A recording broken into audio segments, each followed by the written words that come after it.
got smacked, but we got smacked. But we got smashed, bros, though. 3, 2, 1, go! What's up? It's your boy Levelhead back with another Live and Level Gamers podcast. Yes, we are here. And I have the crew, my other two, and we's about to do what we do every Thursday, 8:30 p.m. on the TikTok. It's about a minute late, but it's all good. Yes, Alan Steve, welcome to the show. Comic Book Crunch, welcome to the show. You are the first in line, sir. But yes, this will be about Xbox and the self-sabotage that is taking place here. Welcome to the show. Hey.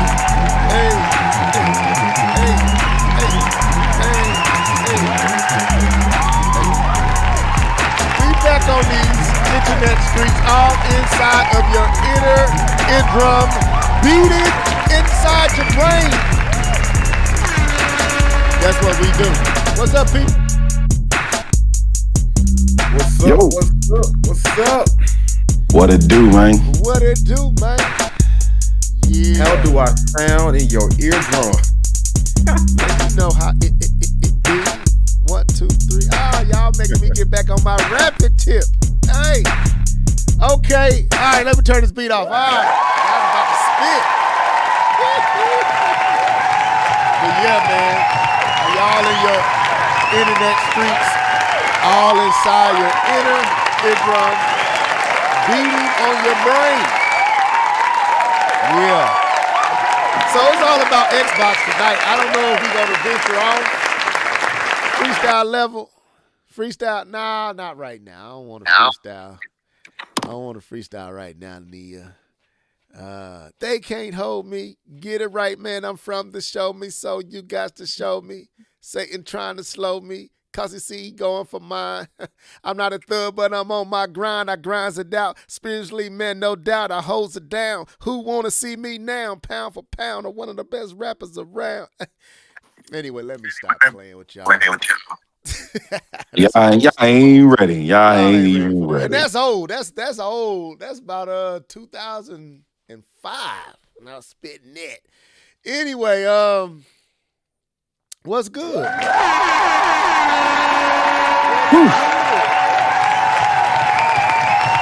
Brother tired, but I'm here. I was tired, but I was here. Yes, Lord. Keith, what's going on with the big green, man? what's going on with the green guys? Man, they were too busy trying to play catch up, man, and mess around and they lost. Yeah, something happened. I feel somewhat bad for him, but so we're gonna talk about this. Microsoft we talked about it last week, but it seemed like things have descended into more problematic situations. The levee has broke. The dam has given way. The water is flooding in. The avalanche is taking place. Is this the end of Xbox as we know it? Are we seeing the end? Does it even make sense to continue? That's what we got to talk about tonight. Yeah, so, and we might hear some other topics as we go. I don't even know what else really is out to talk about right now. This is kind of the big deal, unless you want to talk about politics. And we can do that if you want to. I mean, we can go into the politics. We could talk about the American government if that's what y'all want to do. Or I can have y'all turn to Psalm 69, verse 33, and we can preach a message. I don't know what y'all want us to do. But anyway, yeah, man, we got to talk about Xbox and what's going on with Xbox. But besides that for right now, what's good, people? Doing all right, man. Doing all right, brother. A brother tired, though. I tell you that. Yeah, so that means we don't have to be on super long tonight, hopefully. I'm tired. My head hurts a little bit. I think I should have ate something. I haven't ate since lunch this morning, about 11. So I feel like my stomach is talking to me. And I don't know how I'm going to remedy that right now. But anyway, anything special? Anything unusual? Let's talk about the government. It's going down like Microsoft. No, the government is getting taken off the shelves too. Lord have mercy. all our products are being booted. You see what nobody over here buying our soybeans. China's like, forget y'all. Soybean burgers. I'm going to Argentina. Get my soybeans down there. Oh man, we are in some weird times, bruh. We are in some weird times. Did y'all hear about in New York the attorney? What's her name? Yeah, Letitia or something James. Letitia James. Yeah. Letitia James is now she's booked. Comey is booked. I'm like, what is this man doing? Go get my enemies. Lord, he done sent these folks to Chicago. ICE up there trying to arrest people. Like, man. Like we are in it's Bloods and Crips, man. Yeah, we in a new time. It ain't funny. It's not funny, but you gotta laugh at some of this stuff because he literally said this is what he's gonna do, and people voted for him anyway. But no, that's all the politics we're gonna give y'all tonight, Alan Steve. We can't do that tonight. Hold on. We'll be making cuts to the WWE permanent, and we're going out to cut the Democratic programs that aren't popular with Republicans, because that's what do you say? That's the way it works. So we'll give them the taste of their own medicine, bro. What is this, Blood and Crips? What are we talking about? Doesn't matter. It would be huge. So anyway, do y'all want to just go into what you've been gaming on? Yeah, I'm down with that. I don't got. Yeah, I'm down with that. All right, let's go.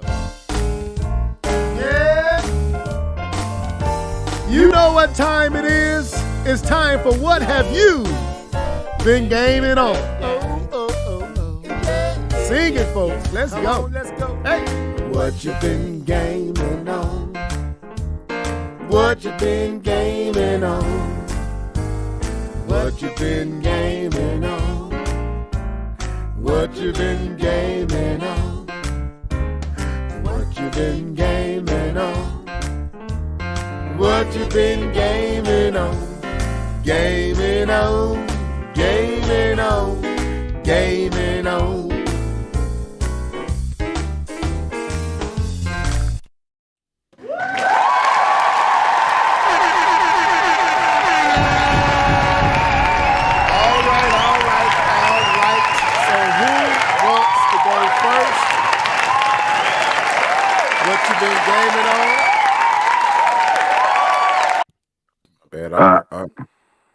I had the wrong tab open.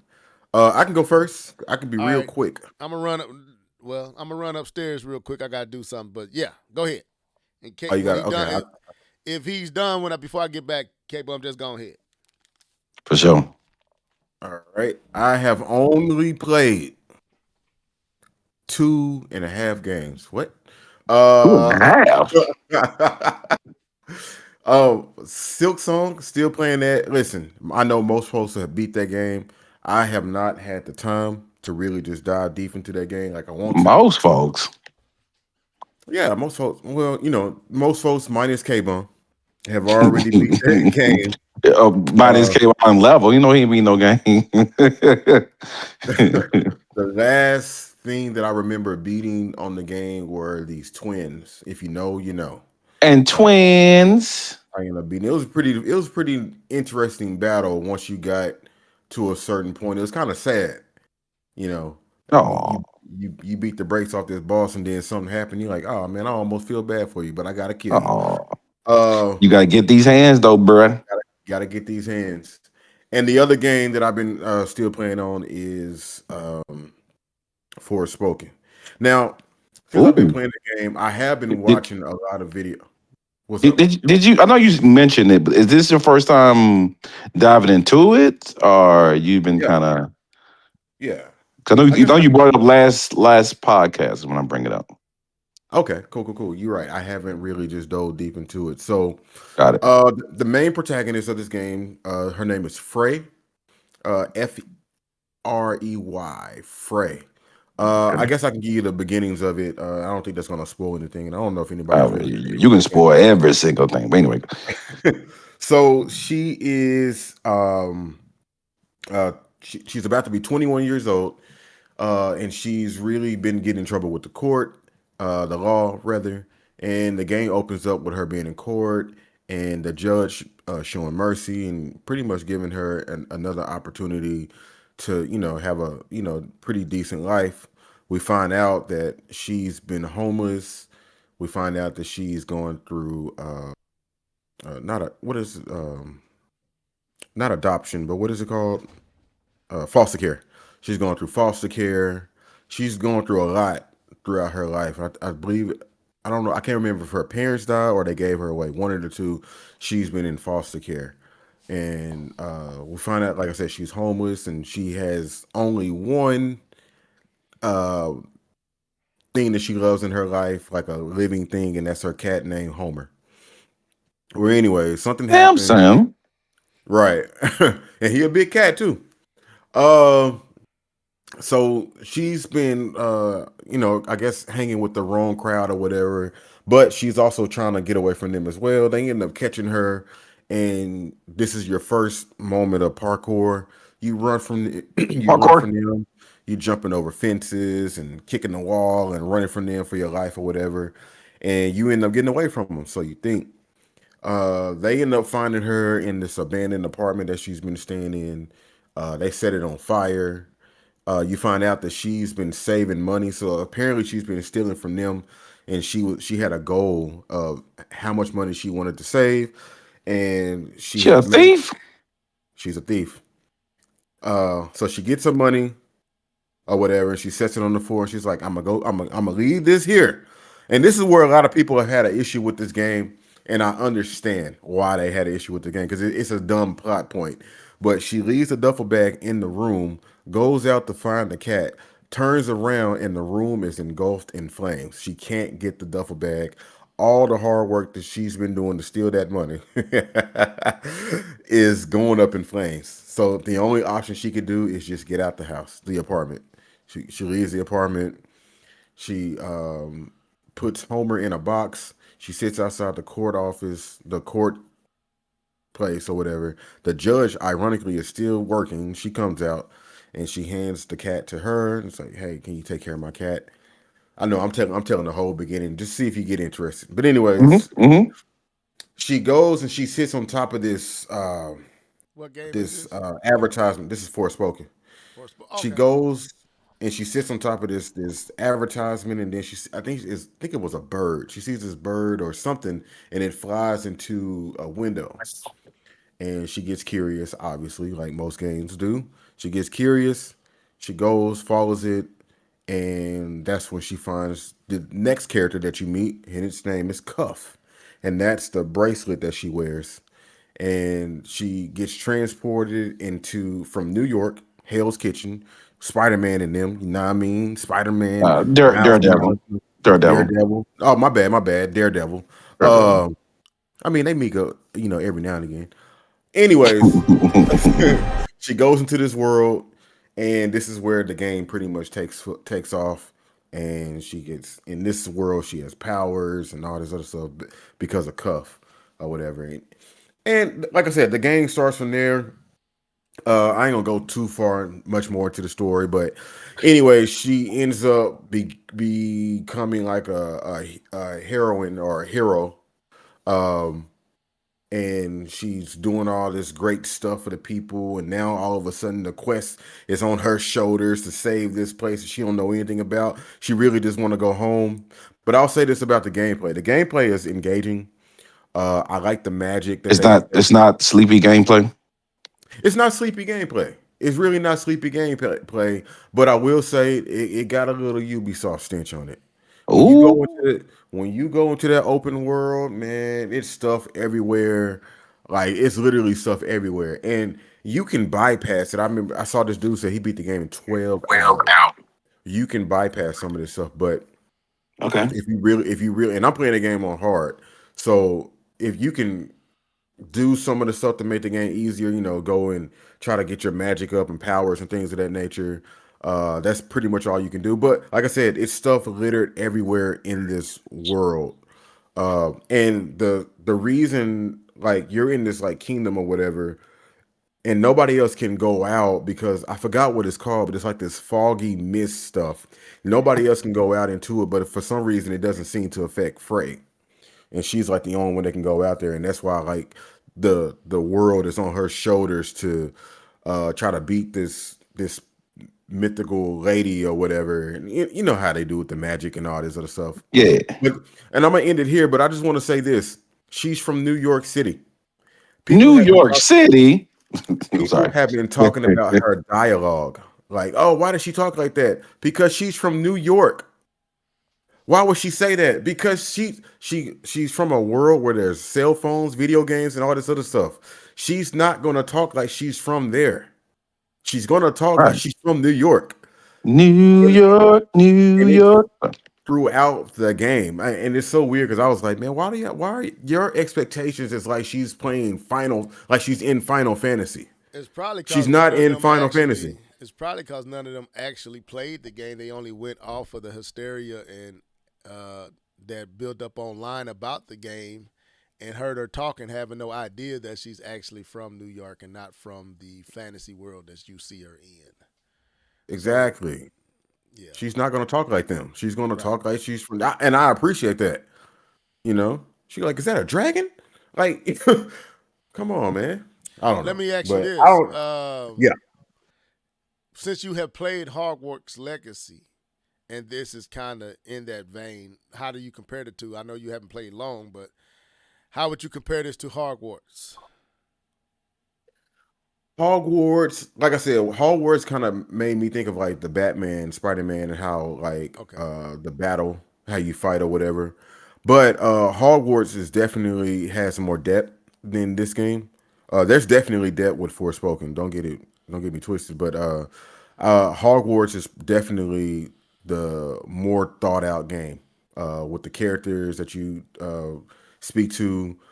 There's so much more lore that they can pull from to make the Hogwarts game better. The traversal with the flying on your broom and all that other stuff, playing Quidditch. So it's just there's just more to Hogwarts than this game. But I do think that this game has a good foundation that they could have built from.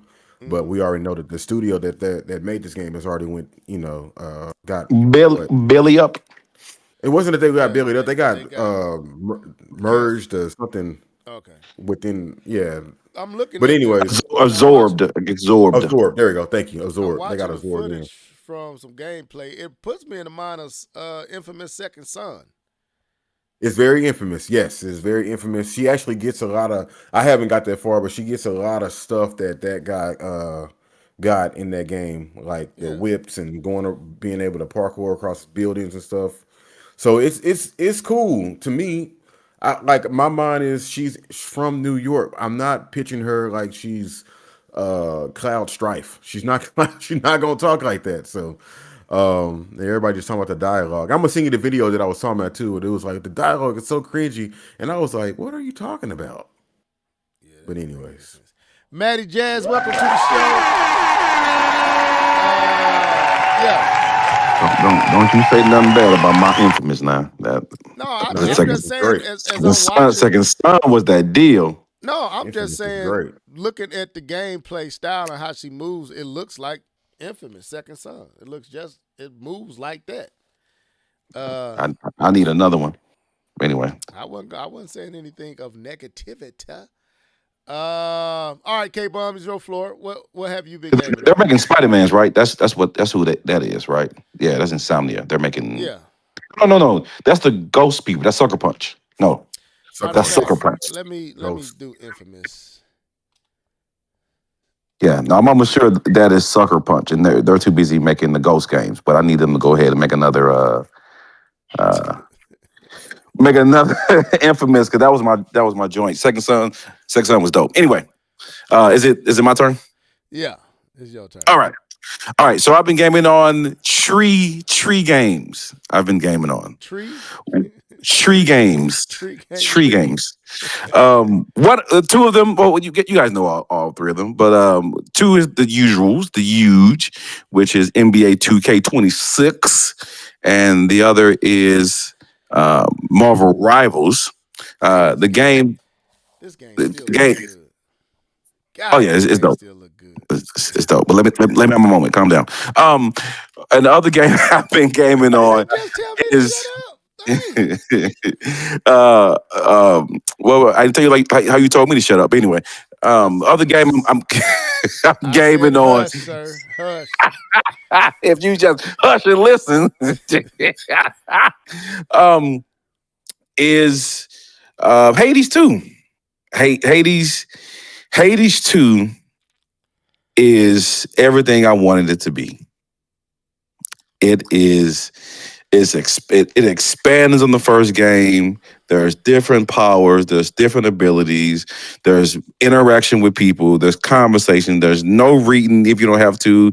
Everything is voice acted. There's plot twists, there's surprises, there's familiarity. So some things that are familiar with what the previous game was. There's some crossovers between this game. Each time, and this game is a game that you die repeatedly. Like you're going to die and then try again. You're going to die and try again. But to me, what separates this game from other games is that this story keeps you on that what do they call that? Keep you chasing the carrot. Right at the end of the stick, it keeps you paused. It keeps you chasing that carrot because of the story.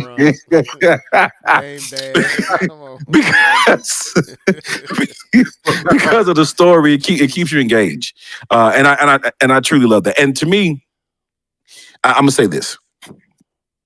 This for me, for K-Bomb 20, Mr. K, Mr. Bomb, Mr. 20. This is the perfect Switch 2 game for me. Perfect. It is pick up and play. You pick it up for 10 minutes. You beat a couple levels or a couple encounters, and then you can put it down and pick it up later. Right? Maybe I'm chilling with the wife, or maybe I'm taking a bathroom break, or maybe I'm going to bed, or maybe I just want to. I'm upstairs waiting for the wife to get home, and I don't want to go to my basement. The game, I can pick this game up, play, put it down, keep it moving. Right? It's not. I don't have to dedicate like Marvel Rivals. I'm dedicating a 20-minute match. NBA 2K, the rec game is about 25 to 30 minutes, right? And you have to be invested in that 25, 30 minutes. But this, picking up, I play for 10 minutes, I can play for 2 hours, right? And to me, it's the perfect Switch 2 game.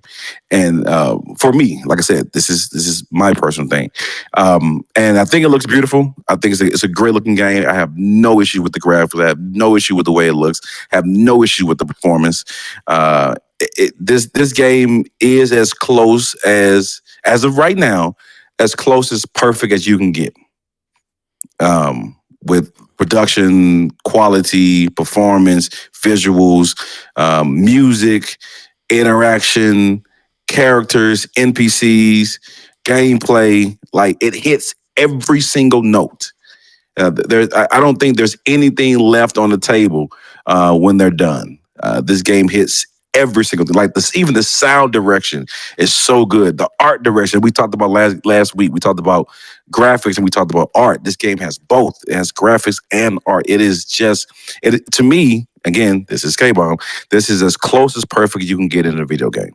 And I'm only about I haven't looked at the time. I don't know how many hours I've put in, but I put in some hours, and I'm maybe scratching the surface of this game. Because I just got to another level after dying. So I just got to a new part of the game that I haven't got to before. And like I said, it's dope. It's a great game. I enjoy it. That's what I've been gaming on.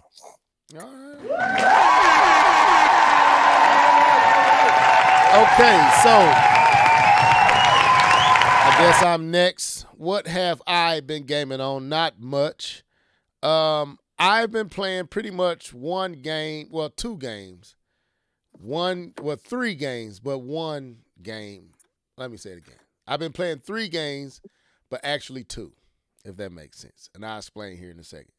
So on my Switch 2, I've primarily been playing Outlaws, trying to really get into the world, trying to get into what is being asked of me, trying to figure out this map, trying to figure out these quests. And I think I figured out what I was doing wrong. I was too busy running around the market instead of getting out into the world and going to different places and gathering different items and different things like that. So now I got my ship fixed. I got my speeder upgraded. I got my gun fixed, so that opened up another what they call it, a quest that I needed to go on. I finished that.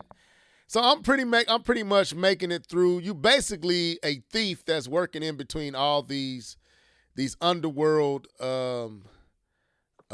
groups, and you trying to network through all of them and not be loyal to any. So you're just a thief. You're just a thief, a con artist. Star Wars they call them smugglers. Well, He's they a syndicates. I think they syndicates are. Well, smuggler. I'm a smuggler. Well, no, I won't say I'm a smuggler. I'm a thief. Syndicate is the name used for the factions that they are called syndicates. Yeah, the different underworld syndicates. So you got the Huns, you got the Pikes, you got the Crimson, you got, and I think it's one other one that I can't remember right now. But so you working through all these different underworld criminal syndicates, and you're not loyal to any, but you do build up favor with different ones as you do things for them, give them intel, heists for them. But then as you're stealing something for them, you're also stealing from them at the same time. So no honor amongst thieves, that type of world. So it's pretty cool. But it is Ubisoft. So you have all this convoluted stuff that you need to do, and before you get to one thing, is already 3 other things been added to your to-do list. And it kind of just got overwhelming for me at first, because I haven't played a Ubisoft game in a long time is not really what's the word? Good? Oh, sorry. No. No, it's like I said, convoluted. It's not streamlined. It's not, like Got it. when you play Yote, and I thought you was gonna say you play Yote, but okay. No, when not you yet. play Not stuff yet. like Ghost of Tsushima and stuff like that, you have all that happening, but it's all organized in a way that makes sense, that it never overwhelms you and never feel like you just got too much to do. Whereas Ubisoft just overloads you with stuff and just busy work and chore work, and then you kind of lose focus on what you are really there to do. And so I would say for a good minute, I was just running around in circles, really trying to understand what was I supposed to do? I got lost. You got me going in circles. So I kind of got my bearings. The game is fun. That's all I played on my Switch. I didn't get any Silk Song in this week. Okay.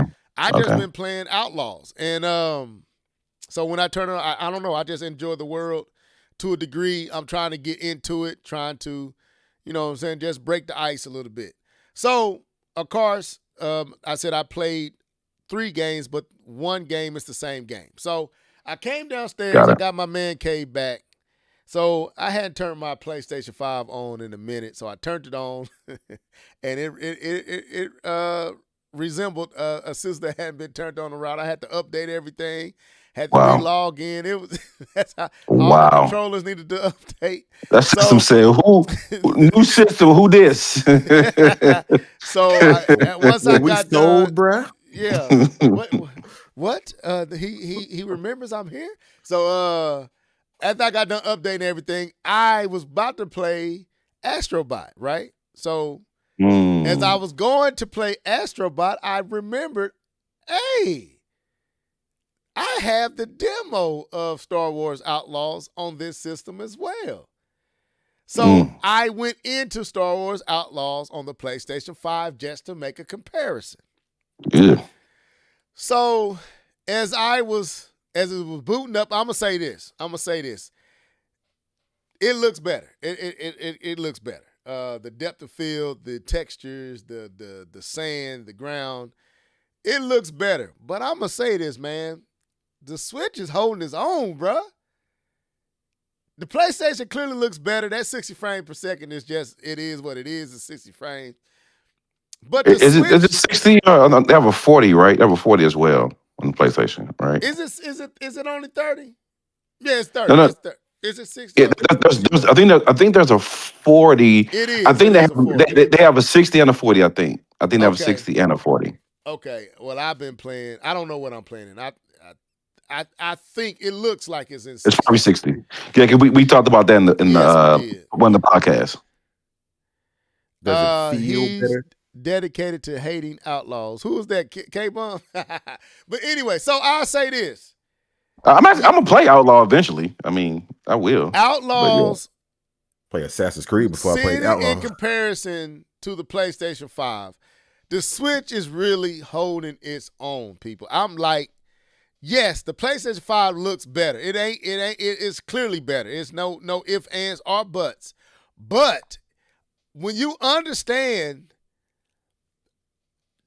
what the Switch 2 is, it's like, yeah, that looks better, but it's not so much better that I feel like I'm missing something on the Switch 2. And this is what I'm also say. And I gotta be honest. I like the controls on the Switch 2 better. I like the controller on the Switch 2 better. It's tighter. I don't know what it is. It feels better. This PlayStation 5 controller is heavy, man. I forgot how heavy. This controller is heavy. It got a lot of weight to it. And I got something to say about the PlayStation 5 controller once I get to Astrobot. But yes, if you have a Switch 2, you are not losing any experience on the Switch 2 from the PlayStation 5.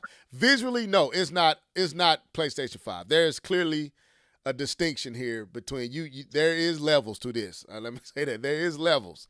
But when you understand what the Switch 2 is in comparison to the PlayStation 5, it's amazing what they were able to achieve with the Switch 2. It's not really that big of a drop-off.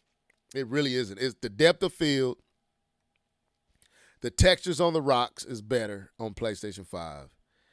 And I would say the particles and the sand and the atmospheric aspects is better on the PlayStation 5.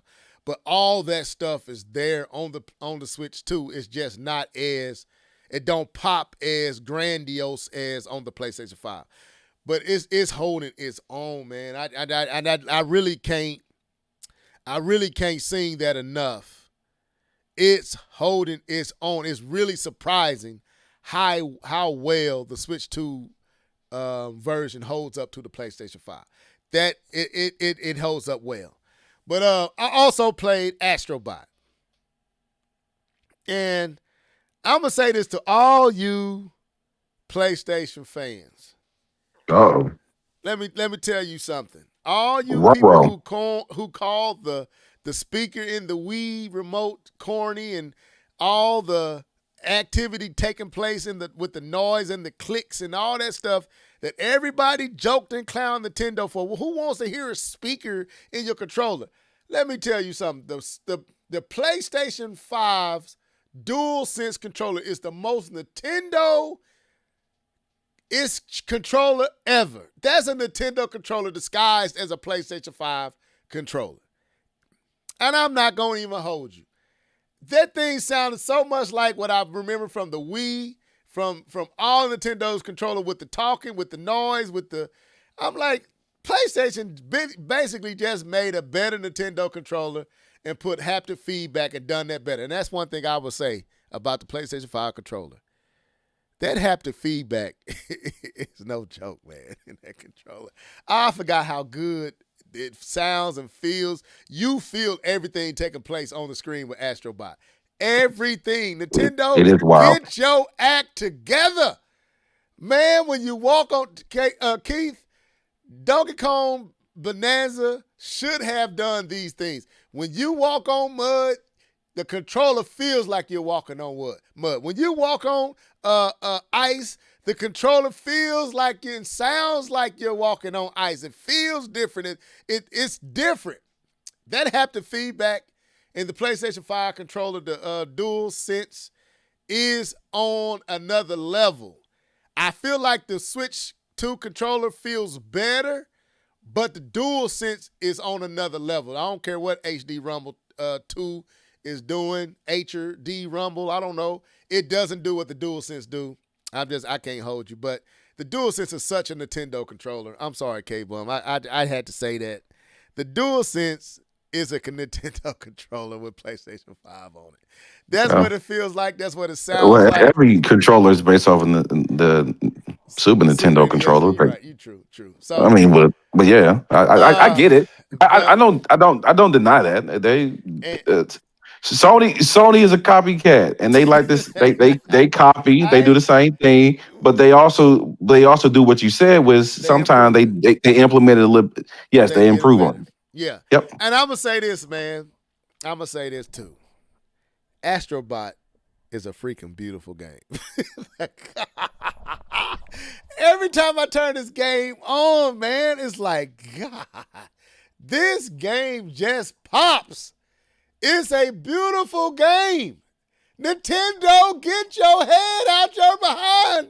Because Astrobot looks so amazing. It doesn't feel amazing. I'm going to say this. Astrobot looks amazing, but play can become boring in playing it. Because it's just so run-of-the-mill. It's so samey. No matter what you're doing, it feels the same, and that's not enough acrobatic to it. It just don't have what Mario's and Donkey Kongs have. But visually, oh my God, this game looks amazing. I just be forgetting how good the game looked. So anyway, that's what I played. I played Outlaws on the PlayStation 5 and the Switch 2, and I played Astrobot for the week. Look at Astrobot. I'll get back on Silk Song probably this weekend. So no, I got pretty far in Silk Song. I just got caught up in Outlaws, man. The speed, once I figured out what I was doing wrong, it began to up and up. I'm gonna say the accuracy with the Switch 2 is better than the PlayStation, but I guess that's that. I don't with what button, because I hate the analog triggers, the sticks. Okay, not the button, not the shoulder buttons. The actual analog sticks feel to me.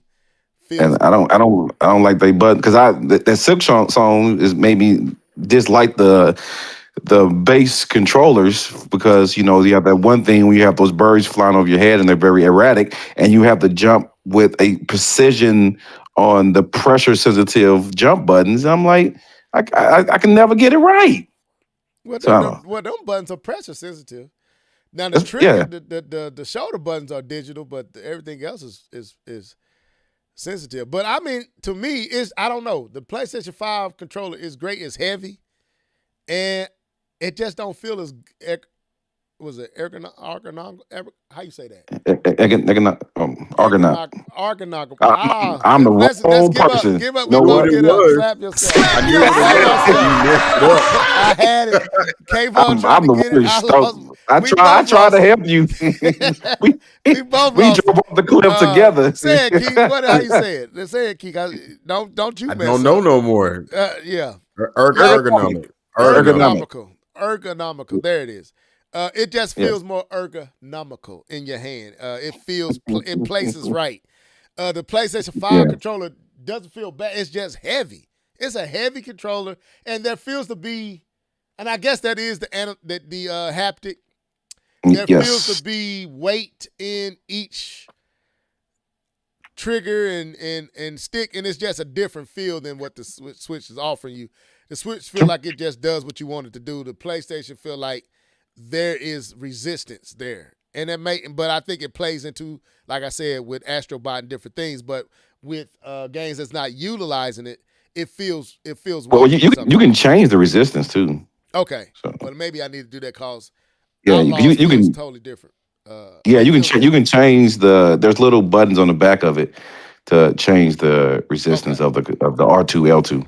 Okay, because I know when I'm talking about the analog triggers, the analog sticks too. But I like I said, Analog sticks, okay. The analog sticks are trash. yeah, Yeah. Astrobot it feels amazing because of all the things it's doing. But with a game like Outlaws, it just don't feel like what it feels like on the Switch 2. And I said the same thing about Street Yeah. Fighters. It just feels different. But anyway, with that being said, that's what we've been playing. Wait.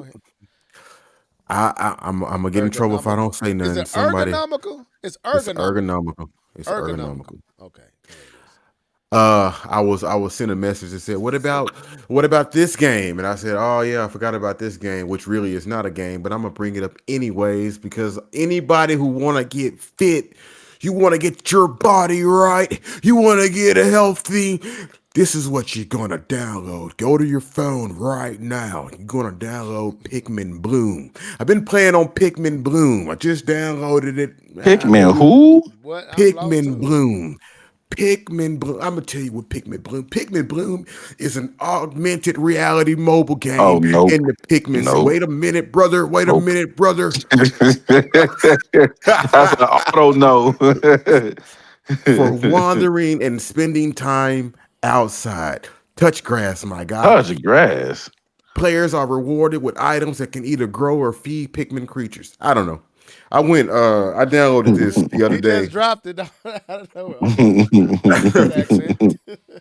I was playing it. It's not really a game. It's a Augmented reality. I finished. Oh wow. Yeah. Okay. Yeah. So Got it. I was playing around like I was gonna do a run with this lady when my kids were speed skating. She's like, "Come on, take a run with me. I'm training for a 5K." I was like, "Okay, I'll run." I didn't make it nowhere. I was like, you go ahead, and I'm gonna stop right here. You go ahead. She's like, I was like, whatever. But when I got home, I looked at it and I was like, oh man, it calculated all those steps. So yeah, it's pretty much a fitness That's dope. thing. And what it is, once you do more workouts, you could, grow more Pikmin and do more things. So I guess it's that thing to encourage you to keep going. Like you can have more Pikmin doing things. So but you gotta be up active. So I play Pikmin Bloom. That is my half game. I did say 2.5 games. That is You did say half a game. That's true. I forgot about that. All right, I need you to read what Nia said. What she say? Please stop this. She said, "Let it go, sir." I'm not even gonna. Gotta let it go. I'm not even gonna comment on that. Okay. But before that is the jam. Thank you, sir. But before we proceed, you were talking about running the 5K. I do have to take the time to say this. Miss K-Bomb ran a half marathon this past weekend. So let's give it up for Miss K-Bomb, who put in 13.1 miles. You say what? Is she still asleep? She is a gangster. She would get up at 5 o'clock, 6 o'clock in the morning to go run for training. So I just want to give a shout out. I know she's not listening because she's upstairs. But while I'm here, I will be amiss to do that, to give her a shout out. And also, we did celebrate 18 years of wedding anniversary this week as well on Monday. So that was kind of our weekend. Congratulations, bro. Thank you. Appreciate that. All right. So, with that being said, let's get into our pretty much sole topic on tonight. And this is going to go several different places, but oh, how things have just, it seems like the floor has just been snatched away from under Microsoft. A lot of things are backfiring. Costco, Sam's Club, different ones are not acquiescing with these price raises. GameStop refuses GameStop. Yep. refuses to Yep. sell the game passes at the price Uh, that Yep. Xbox wants them to. That's true. And we're That's starting true. to literally see shelves being cleared of Xbox merchandise. This is similar to what happened to the Wii U when they stopped Mm. holding that product, but we'll get there. So a lot Okay. of stuff is taking place that we have to discuss on tonight. So let me get over here to our chat room so I can pull up these articles. So But before you get into it, make sure you give the shout outs. I want to make sure you do that. oh yes, I got Matty Jazz. I got Chariot Man. Welcome to the show. Wrap it up. I apologize, Chariot Man. I didn't mean to tell you to wrap it up. That's not what I meant. Fred 215. Welcome to the show. And I believe that was everybody. All right, so yeah, man.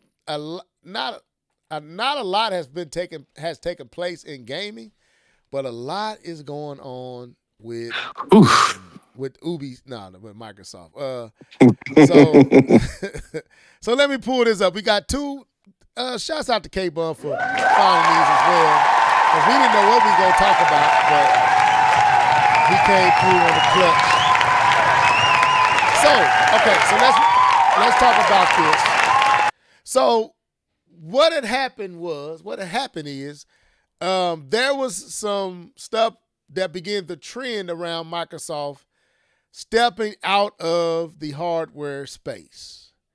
And so the first thing that we're going to talk about is how Microsoft literally had to come out amidst all this and assure gamers that the Xbox hardware plans remain strong amongst latest rumors. So let's look at this. Xbox isn't going all cloud. Next-gen consoles are still coming, and rumors of Xbox console demise have been greatly, look at this, exaggerated. They didn't say outright wrong. That's interesting. And I don't know if this is just a coloring of Jez Cardine, I think that's how you say that. He said Xbox demise has been greatly exaggerated. Amidst swirling rumors of a hardware exit, Microsoft reassured gamers on October 5th, 2025 that Xbox remains committed to next-gen consoles development, contradicting claims stemming from recent price hikes and growing disconnect with its community.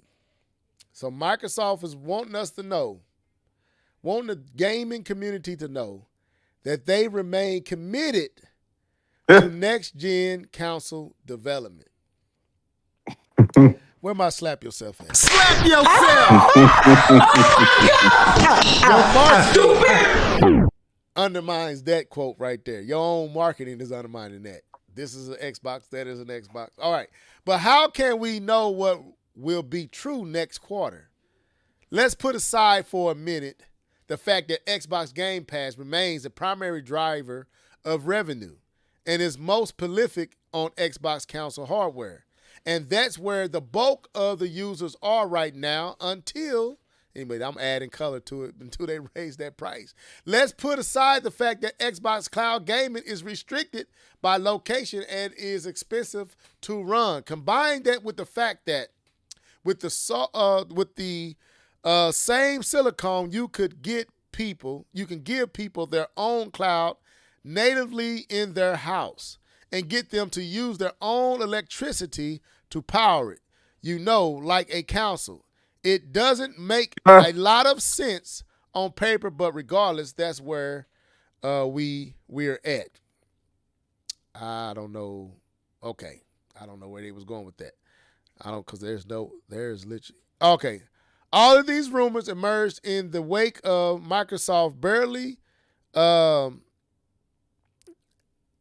Explicable. explicable 50% price rise in Xbox Game Pass Ultimate, and the weird tone deaf way in which they tried to present it as a good thing, throwing in Fortune Crew and stuff people didn't really ask for. The fact that these latest hardware exit rumors continue to seem plausible is a real problem, despite the source of rumors. It showcases to me a very deep disconnect between Microsoft and how its audience and the community at large views gaming in general. No, it shows a disconnect on how Microsoft and his audience and the gaming community sees them. And how, this is not at large. Don't try to broad brush this, sir. I could easily be just as random.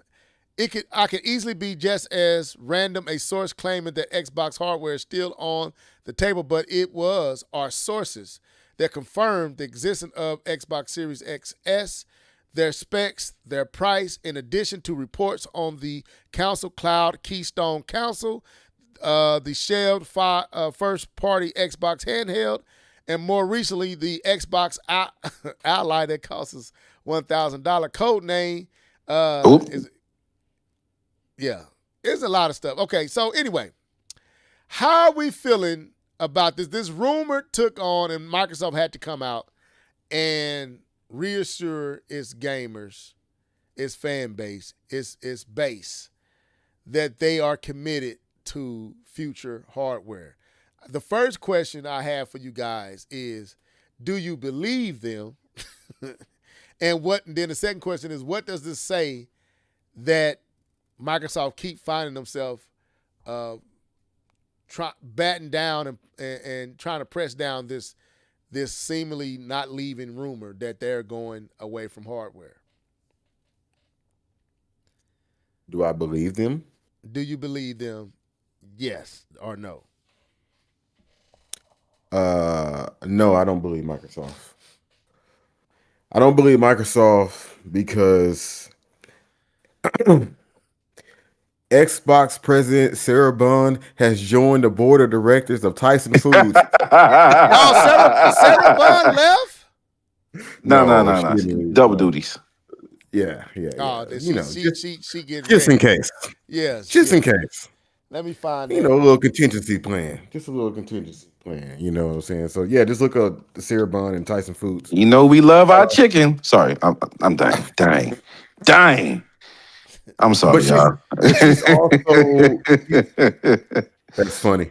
But she's also on a few other boards too. I don't know how you say it, Zuora and the USC School of Cinematic Arts. But Wow, that's interesting. no, I don't believe them, man. And honestly, I think Microsoft is holding the keys, and because they was going to come out with their own handheld, and I would assume Microsoft, the Kinbit Mutombo, no, not in my house. They shot that down, and that's why we got the ROG Ally X Xbox edition or whatever. So no, I don't believe it. I don't think that they're going to keep making consoles. One of the things before we even really talked about game sales and people were pulling up numbers and things of that nature, it was always talked about how Microsoft was always losing money.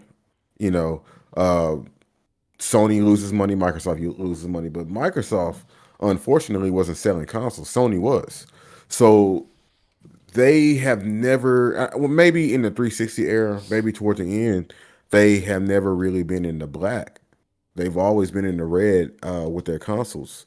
So I think they're trying to go strictly third party, but they don't want to come out and say it for all their diehard fan base. They don't want to do it. So they have to slow walk them, because being an Xbox fan means that you are crazy in the head. So they gotta make sure these people are okay. We've already seen these things, and then slowly they begin to accept little pieces until they accept the bigger picture that Xbox is really a third party brand. They bought one of the biggest franchises in the world for this reason. Um, so no, they're not trying to stay around in the hardware business because it's just not profitable. And I know we're going to get into this a little bit more later about the retailers, but you look at how Xbox does overseas, it just doesn't do well. Nobody wants it. The price hikes are not helping. Discounts didn't help. Nobody wants it. I don't know. They can't even give it away. Uh, hey little boy, you want this free Xbox? No. I take that controller though. But anyways, yeah, I don't think they're gonna stay around in hardware. But that's all I got for now. Wow. Man, let me add before K-Bomb go, let me man, we learn something new all the time. Microsoft just cannot escape the scrutiny. President of Xbox joined Tyson's board of directors. It won't fit on the screen for y'all. I don't know why I won't adjust, but president of Xbox joins board of directors, Tyson's board of director. Board chairman John H. Tyson, the grandson of the company's founder, said Bun has proven management strength and is a wonderful fit on our board. Oh yeah, that woman, she sees the ship is going down. She's smiling. She's like, yeah, I'm set up for the future, all right. Just in case. This ain't no just in case. This seems like she know what's up. She probably just still under contract. The president of Xbox, a multi-billion-dollar gaming business owned by Microsoft, has joined the board of directors at Arkansas-based Tyson Foods.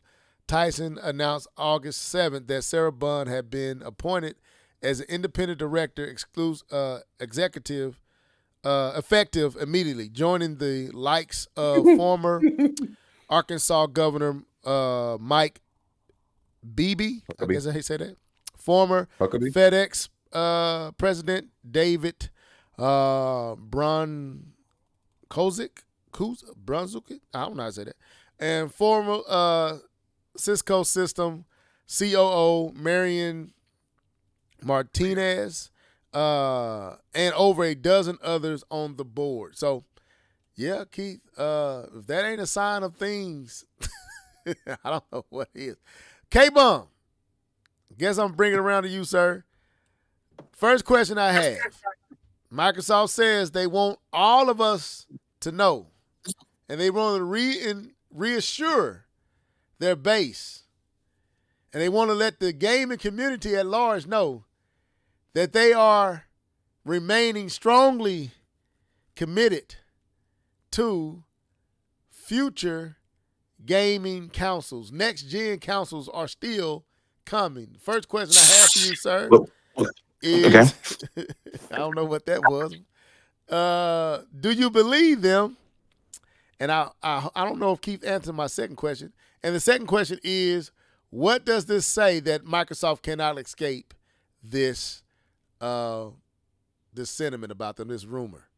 Yeah, I think you touched on that a little bit. I think you touched on that, the second part.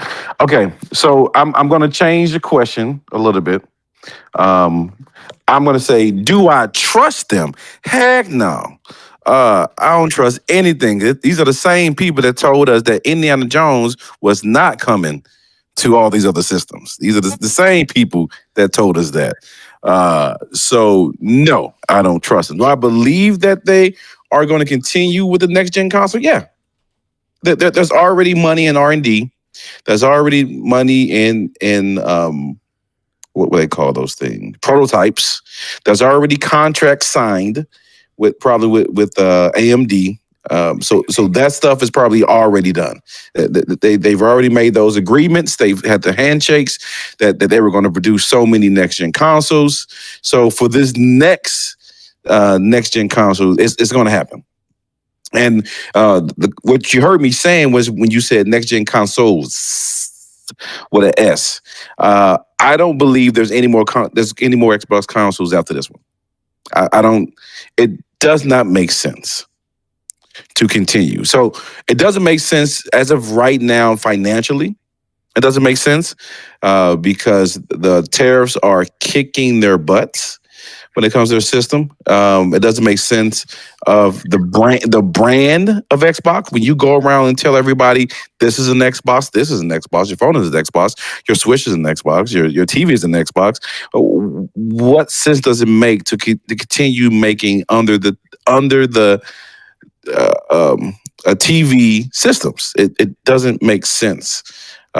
So I don't believe after this generation, the one that's coming up, that they're going to continue. I don't think that's going to be. I think, like I said, for this one, agreements have already been made, contracts have been signed. It's going to happen.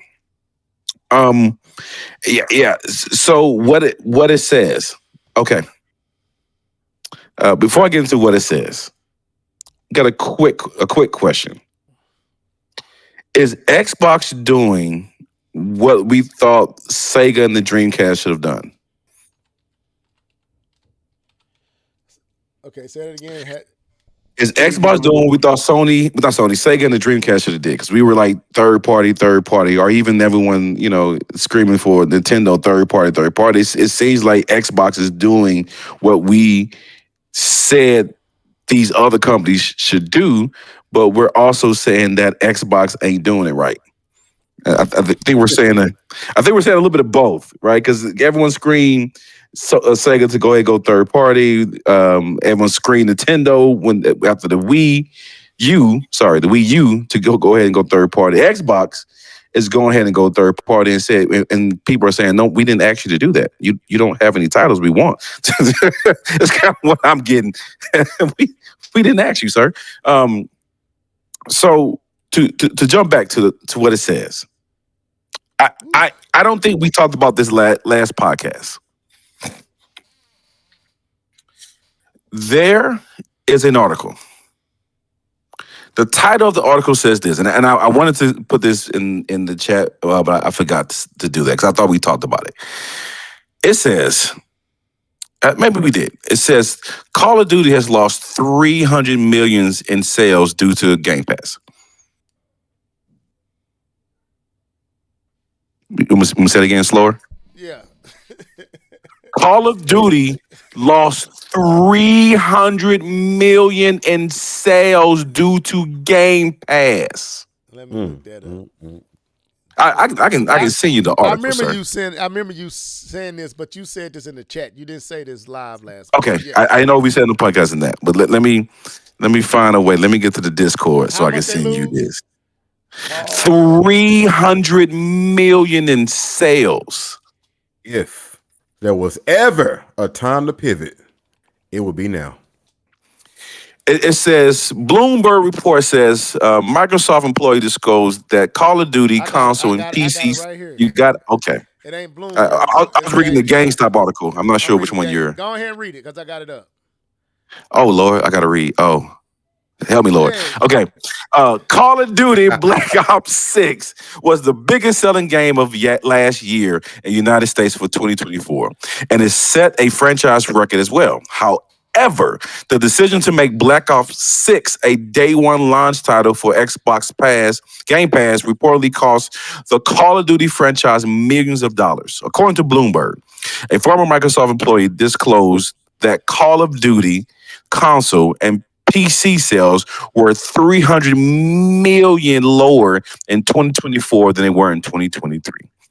It previously disclosed that 82% of all Black Ops 6 sales came from PlayStation consoles. You done? Hey, hold on.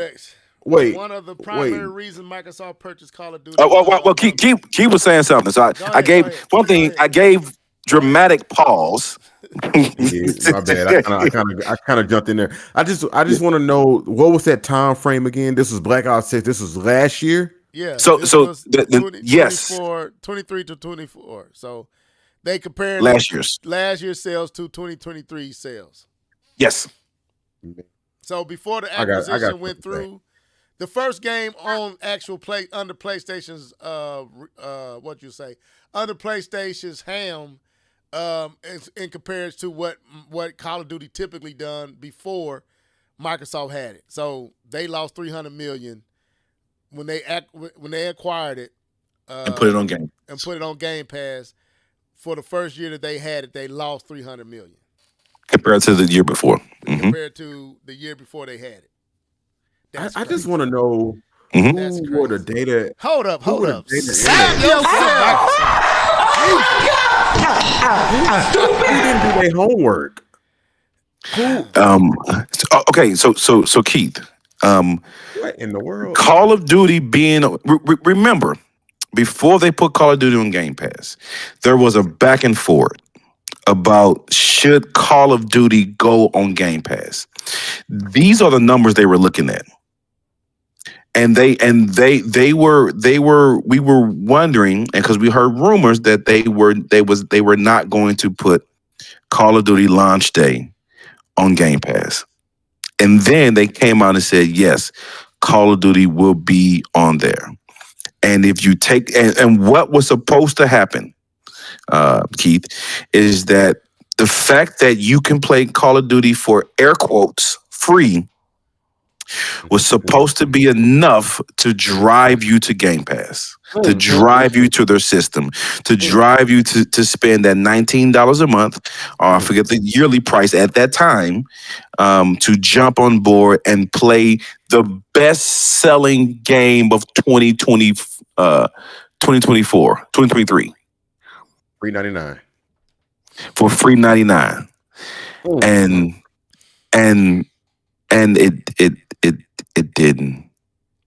it didn't do it. That's what we're seeing. Okay, understand this price hike. This price hike is happening before what game comes out? You said before what game comes out? This price hike for Game Call of Pass Duty is happening before what game? Black So all of this is. I want y'all to finish, but I just want to. I don't want us to leave at this point right quick. So all of this is happening, like you just said. That's a great point. Price hikes are happening because Call of Duty is being mismanaged. One game is being mismanaged, and now y'all got to pay $360 a year instead of just saying, "Hey, this didn't make sense. Y'all got to buy the game." If Game Pass is if it's not on Game Pass, then what are you doing? They already know that they have conditioned their gamers not to buy games. They have conditioned them. They are conditioned to not purchase games. And if you do that, if you make Call of Duty, you are still not going to recoup the same numbers that you had before, because your gamers are conditioned, and they may just spike you and not even. Well, I mean, you still get the money anyway, but you get less money when they go buy it on the Sony system. Yeah. So they should have known. They got people that do this type of crunching, this type of predicting, so they should have known that this was going to happen. How do you miss that? It's supposed to offset. I get that. The subscribers you get with Game Pass. It's supposed to offset the money you lose by them not purchasing the game. So they literally thought that Call of Duty's power and pull would be so strong that it would cause a gravitational pull to Game Pass and offset the free to play aspect of it. If the best-selling game of the year doesn't do that, what will? That's what I'm saying. But I'm saying they gambled. They was gambling on the fact that they believe Call of Duty was strong enough to draw people to purchase Game Pass, and it did not. That is so dumb. And so when you think about all that fighting, all those court proceedings that we had to endure listening to these Xbox gamers to get here, and they were so excited, and it still sells the best on the place. It has always sold the best. It didn't change. 82%. Now, 82%. And all Say you've it with done your chest, Keith. Say it with your chest. It didn't change. Nobody was going to just say, screw PlayStation. I got to go get it over here. No, I've been playing it. I mean, I've been paying for it. Why would I now all of a sudden, because you put it in Game Pass, and all of a sudden that makes no, you continue to sell the What? game. I remember when we talked about, I'm gonna be quiet just a second. I No, you remember good. when we talked about this, I said if it were me, I would leave it the same. You get Activision and you don't touch it. You just let it be and let it make Yeah. you money. Yeah. They had to touch it and they Xboxed it up. They That was should be they a was they was They have fucked it up. they was okay. So you got to look at the timeline though. Look at how things was trending with them at the time. They had screwed up their messaging so bad that they had to give their fans that olive branch. They had to give them that to make them feel like Microsoft is still, got their best interest in mind. Because I'm looking at what Matty Jazz said, Microsoft should have made Call of Duty exclusive to Xbox. They couldn't do that because of what K-Bum just said. No way. Microsoft, they don't buy games. They didn't buy games before You would have killed Game Call of Pass. Duty. So you would have killed Call of Duty. What they should have done was left it like it was. If you want to play it on Xbox, you got to buy it. If you want to play it on the PlayStation 5, you have to buy it. And force the hand of their gamers, their base, to purchase a game because they have been conditioned not to, majority of them have been conditioned not to buy games. And this plays into another article that we're going to deal with here in a second, but I want to give my 2 cents before we move on to it. Yes, please. I don't trust Microsoft, and I don't believe them. I don't believe you. You know them by the fruit that they bear. And your fruit said you are going away from councils. You jacking up prices on, we said this last week, you are the least selling of the 3. Your systems are not selling not only in the States, in Japan, in Europe, and everywhere else that's not selling. You're in 3rd place when you should lower the price to create some incentive, some appeal to cause those to buy your system. You not only raise the price, you raise it twice. You raise the price twice. Then the following week, you turn around and raise the price of Game Pass. If this ain't self-sabotage, I don't know what it is. I don't care what you say you wanted to assure us. First of all, thank the Lord. Thank you, Lord, for putting in my heart. Do not buy an Xbox. Because I remember I told y'all, I think the Xbox is going to do that. I think the Xbox is going to do that. And some said, do not be a fool this time around. You saw what the One did. You saw what the Xbox One became in your household. The Xbox Series will become the same thing. Get what you know is going to be there.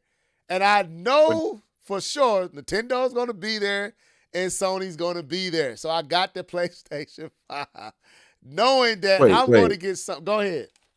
For conversation's sake, what did the One become in your household? I want to know. It became a system that was I bought. Okay, so let me. It became my son's sole system. He got it. I didn't. It became a box. It was just under my TV. It wasn't getting used. It wasn't nothing. There was no games being purchased on it. And once I bought the PlayStation 4, that was it. There was no other, because all the games that I'm going to play multiplayer, I can play on the PlayStation 4. And all the games that I wanted exclusive were on the PlayStation 4. The only game I missed was Gears of War. That second Gears of War. I don't know if it's Gears of War 4 or Gears of War 5. I don't remember what version. I think it was 5. I missed 5. I missed 5 on the Gears of War. So, what's up, Angry Vigilante? I don't know what you're talking about. Slander of my good so to me, my good name last week. yeah. So to me, That's funny. Microsoft has they have accidentally hit the self-destruct button. That big red button. They click the red button. They tripped up on a banana trying to drink their coffee and slipped around and touched that self-destruct button, and everything is going haywire. The countdown is on. They trying to decode it. They trying to turn it off, and it done shut them out because none of their moves made sense. Look, y'all. We were literally trying to give Microsoft praise. They have finally fixed their messaging. They understand what they're doing. Remember we were saying that literally? Yeah. 4 months ago that they figured, no, about 2-3 months ago, that Microsoft had figured it out. They got these games. They put it on all the platforms. They have figured out what they're trying to do. And they said, wait a minute, Level, you praising us? Oh, I got one for you. It is like they cannot manage success. Y'all got y'all marketing right. Y'all got y'all messaging seemingly was right. Y'all was seemingly doing great. Y'all putting games in other places.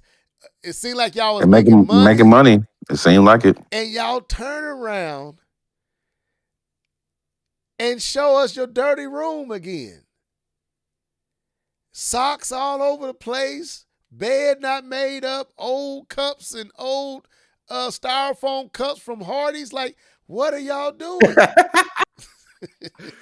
Oh, my That's a goodness. real If you visual that offended, if you're offended, It's like Sony screwed up. They haven't gave us anything. Now they pulling themselves. They got Ghost of Yote now. They got something to talk about. Microsoft is like, I need to be hated. I need negative energy. What can I do? And they just went on this. They just went out their way to make people hate them. And it's like, to me, that's why I don't, like K-Pump said, I don't trust you.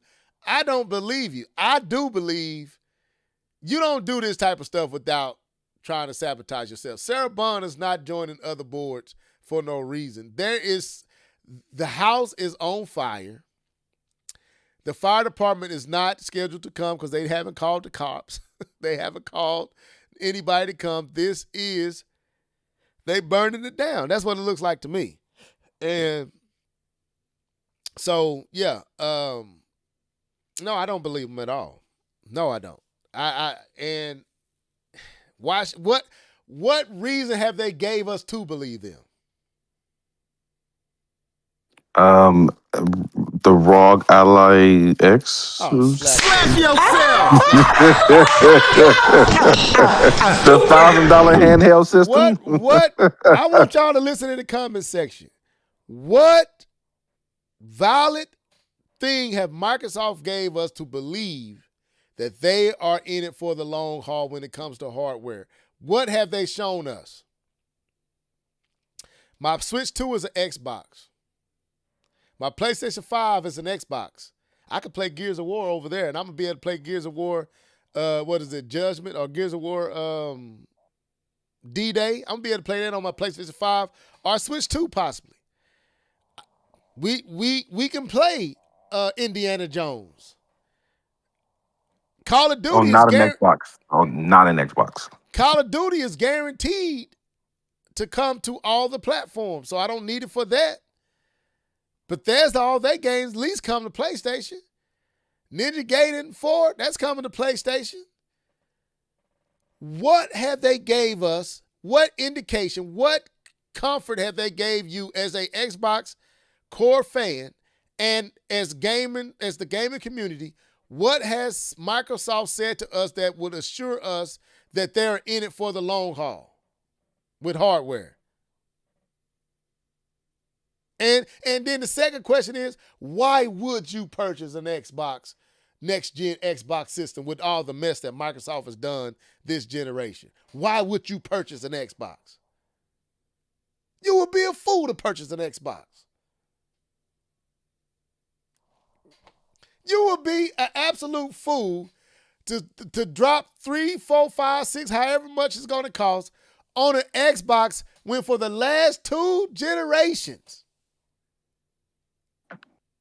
They have screwed it up. No, man, I don't believe them. Not at all. There is no reason to believe them. This is a two-party system now. Nintendo and PlayStation. Everybody else is third party, including Microsoft. Y'all are third party. Now go over there, put your name up beside EA and Ubisoft and Capcom and Square Enix, because that's what Microsoft Xbox is third party. Is no longer a hardware company. That's how I see you now. No need to buy an Xbox for anything at this point. It's weird because, like you said, just a couple months ago, we were talking about how they finally got it. They're doing it right. They're doing it right. Look, thank you, Xbox. Like, you guys are in the lead. Sony is chasing you now because how you're handling it. And whew, man, a matter of months, brother. Yeah, man. So, all right. So we got to continue. I hate to do this. But it gets worse, people. Oh, Lord. If Microsoft don't want to accept this, Costco show has. If Microsoft don't want to read the tea leaves, Costco is like, I read the letter for you. Costco reportedly comments on removing Xbox stocks. We don't have any plans going forward to carry an Xbox console.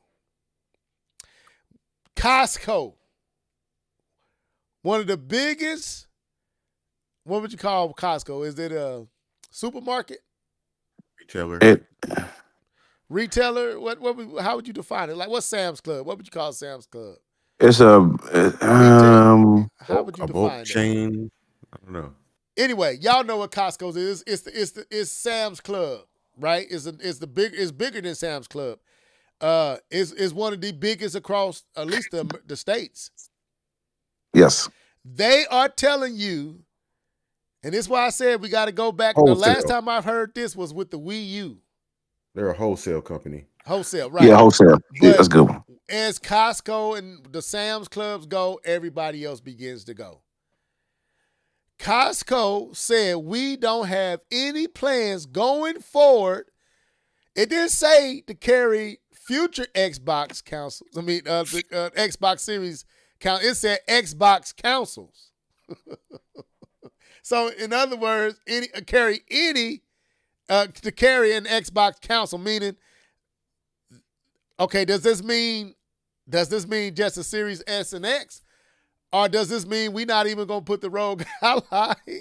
We not putting the future? Like, where are they going with this? Because I'm pretty sure they didn't sell many Xbox Ones. I'm pretty sure they didn't sell many Xbox One X. Seemingly, they're having a hard time selling Xbox Series S and Xbox Series X. So they have had, that's 4 consoles that you have carried from Microsoft that you can't sell. So they're not carrying any Xbox console. They ain't put Series on it. They ain't put One on it. They ain't put Future. They not carrying any more Xbox consoles. Costco versus Xbox bust up reportedly confirmed as the retailer says plans to ditch Xbox console was a business decision without providing specifics. In other words, this trash got to get off our shelves and out our warehouses. We can use that space for something else. There you go. Something else need to take up that space. We don't need it. Xbox is not selling. Switch 2 is doing great. Switch is still doing great. PlayStation is doing good. PlayStation 4, anything that doesn't have an XBOX on it can stay. Everything else. If it got an XBOX on it, it has to go. What we're also hearing is the same is starting to happen in Sam's Club. Folks, we haven't seen this since the Wii U. Remember that, Keith? When these retailers started pulling Wii U's off their shelves? Do you remember that? Yeah. Can you hear me? Yeah, y'all can hear you now. You was low.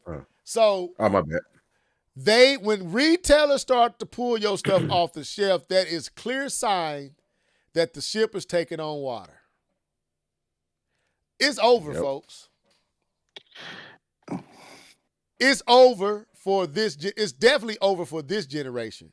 But they're going to have a hard time getting people to take them serious with the next Xbox because you've had 2 failed generations. It's not like the Wii to the Wii U. The Wii U was a failure, but you had the Wii. The Wii U was a tremendous failure, but the Switch came back and redeemed itself. Microsoft has had, let's be real, outside of the 360, Microsoft has had 3 subpar generations, and they are only 4 generations old. Microsoft has failed more than they have won in the gaming space. And they only won the generation they won because PlayStation got arrogant and Nintendo lost their way. Well, Nintendo had the Wii U. They had the Wii. So Nintendo won the 360 gen. But the only reason they beat Sony, let me say it like that, is because Sony decided that they was so cocky and arrogant that people will give them $600 for that bus that they put up there. And that's what allowed Microsoft to have their one system that was successful. Every other Xbox system has been subpar. The Xbox original did not do great. The Xbox 360 only did great because Sony did what they did. Xbox One, absolute failure. Xbox Series X and S, absolute failure. Xbox One X made no sense in this time frame of coming. If you knew you was going to put out a new system a year later, what you put the Xbox Series One X out for? Yeah, yeah, bro. It's over. Don't forget the 360 was on the market a year before the PS3. I know. And the Wii. So they had the whole market to themselves. And they still didn't do great until they didn't. See, that's why I ain't worried about that year, because they still did not do great until Gears of War came and Sony decided to say $600. That's when that's when I said, okay, well, I'm getting the 360 and I'm getting that Gears of War, and that's when that was it for me. So Sony sealed the deal when they said $600.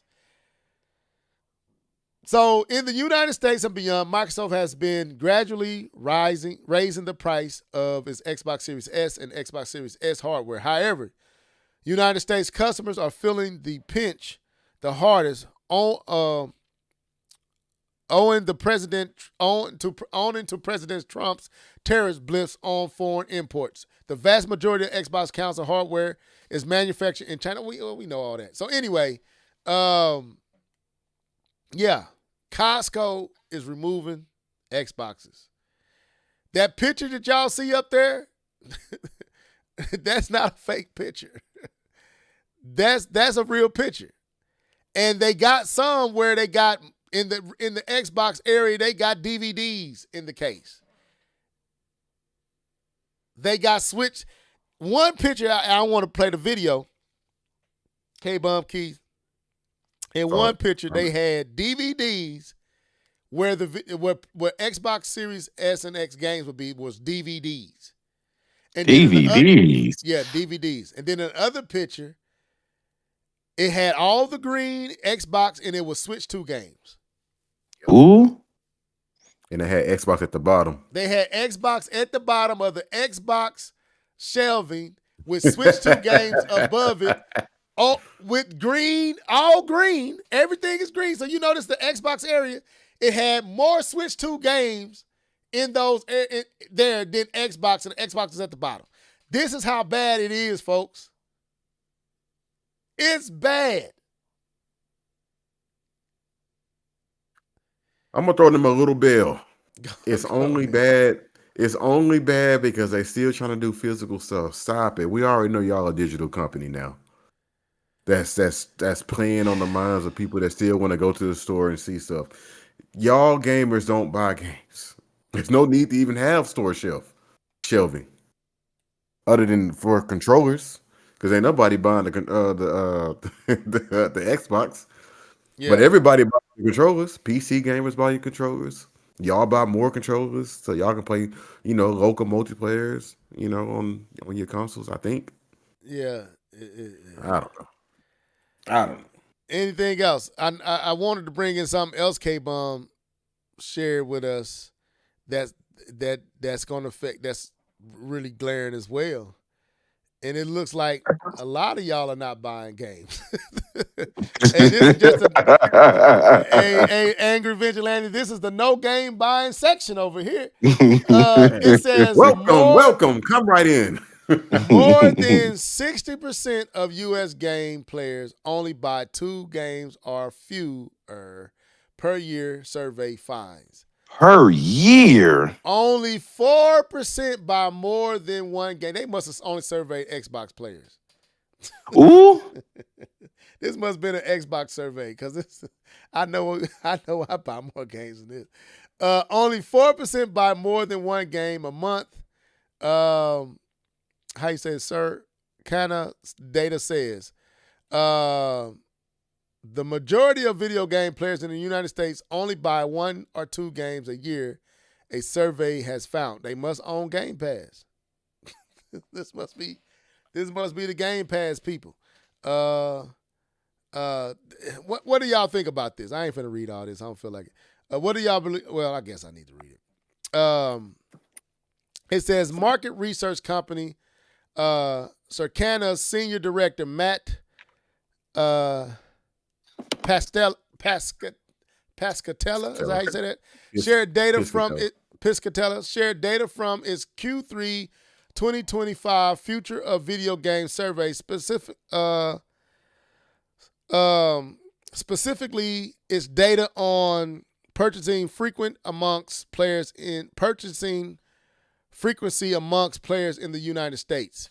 According to the data, 18% of players in the U.S. buys a new video game about once every 6 months, while 12% buys one about once a year. Who is that? Who is only buying 1 game a year? What's the point? Call of Duty. No more. Not the no survey more. also found that 30% of players buy a new game less often than once per year, meaning a combined 63% of players buy 2 games or fewer every year. I guess I'm not in that demographic because I bought 12 games for the Switch 2 alone in the last 3 months. On the other end of the scale they left out of 22% of players buy a new game around once every 3 months, with 10% saying they buy one roughly every month. Just 4% said they buy more than 1 game a month. I'm probably in this. Who is that? Yeah. More than 1 game a month? Ooh, you might be buying indie games. Yeah. I'm in this 22%. I pretty much buy a game about every 3 months. I'm buying something. Whether it's now, I'm getting those impulse buys as well. Commenting on the finding, Piscatella suggested that those 14% of players who buy 1 game or more per month are mainly responsible for the continued trajectory of full-price games. Hyper-enthusiast, price-incentive players are really keeping things going, especially in the non-free-to-play gaming space, he noted. All right, so what's y'all thoughts on that?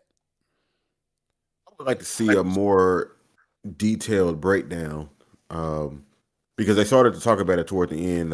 Hyper enthusiast, price insensitive. Like I would like to see like games priced at $70, games priced at $60, $50, so on and so forth, to see which games are being bought more in which category. Because I love the $30 to $40 game price range. I love that range.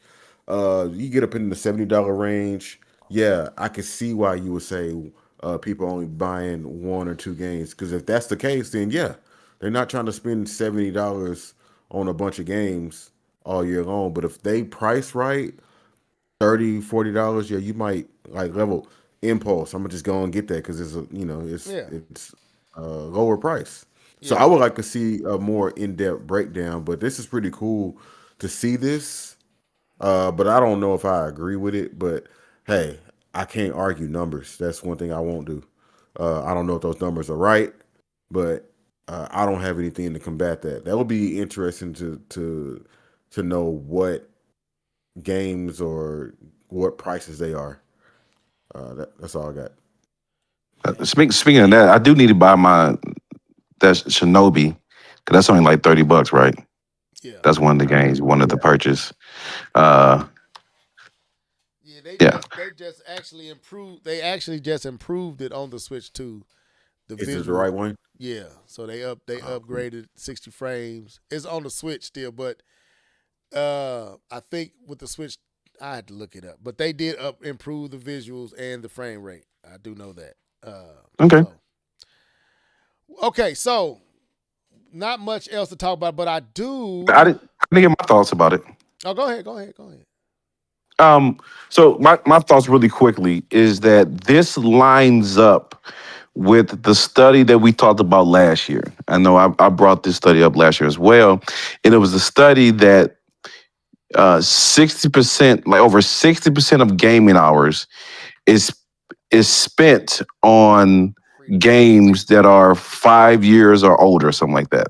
Oh, okay. It was talking about games like Overwatch and Fortnite, and the battle royales and Apex Legends, right? To me, this fits right into that study because if you're not buying a game new, that means you're playing something existing. And you know, for my gaming habits, you know, I've given up on Overwatch, but I'm still playing. I'm playing Marvel Rivals. That game, you know, I mean, it's less than a year old, but it's one of those, you know, persistent games. And you have a lot of people playing these persistent games. And so it makes sense that people aren't buying new games because you have these games that do all of this work to make you keep coming back. Overwatch 2 has actually regathered a lot of their lost audience after Marvel Rivals. And Marvel Rivals is actually, you know, not keeping up at the same pace, but Overwatch 2 has kind of picked up some steam with that. Yes. But again, if you're playing Overwatch 2, I mean, Overwatch 2 has been out for years. And Overwatch itself has been out for years. And so you're spending your gaming hours on existing games and not buying new ones. So to me, it makes sense. It's still a little jarring to me on the percentages of people who buy one game, 2 games a year. It makes sense to me because I know I have friends that play 2K, basketball, football, and yeah. Yeah, 2K, like they're not buying the Ghost of Tsushima. They're not going out and playing the Hades 2. They're not playing some of these other games that I play that if you look on it, they're playing 2 games. You know, Madden and 2K. So it makes sense, but to me, the number is still jarring to me. I didn't think that it would be as high as it is. But it makes sense seeing the studies on how people spend most of their time playing game 5 years older. So I get it. So basically, some people are just buying these systems to play Call of Duty, Madden, NBA 2K, and maybe one Tekken or Street Fighters or something like that. Because I know people like that. They're not playing anything that's not multiplayer, that's not Call of Duty, that's not Madden, that's not some sport-driven title. It is not getting played. So that does make sense that some people only buying one. I would say probably one game a year is not believable, but 3. Yeah, that's hard. Yeah, About three to 4. three to, I mean, 2 to 3 I can believe as well. What's up, Darkwing Dragon? He says, going back to the Xbox conversation, this is all sad to me. I've been a fan of Xbox since the OG back in 2002. Games like Jade Empire, Star Wars, Couture, is that Couture? Knights of the New Republic. Knights of the New Republic. Okay, he did an acronym. Okay. And of course, Halo carried me through high school. Now they're gone. Going out sad. Look, man, I think Microsoft lost their way with their success of the 360. One thing that I got to commend Sony on, Microsoft tried to do what Sony was doing before the PlayStation 3. Sony relied heavily on third party. When they screwed up the PlayStation 3, Sony had to vet out their first party. And they were. They started really honing in on first party, similar to what Nintendo did with the 64. They had to figure out first party in a way that they hadn't before. I mean, they had it, but they had to rely on first party to even get them through because they had so much poor third party or no third party at all. Sony kind of went through the same thing with the PlayStation 3. They really started leaning into their first party. Microsoft never leaned into their first party. They never leaned into it and never added to the roster of their games in there for their exclusives. And that's what happened. And to me, they spent too many generations trying to win third party from Sony rather than working on their first party. And Sony worked on their first party, and that's what set them apart. The God of Wars, the Last of Us, the Ratchet and Clanks, the Uncharted, all that set them apart. Microsoft will have a first party game and don't even come back with it no more. And it's like, brother, you look, man.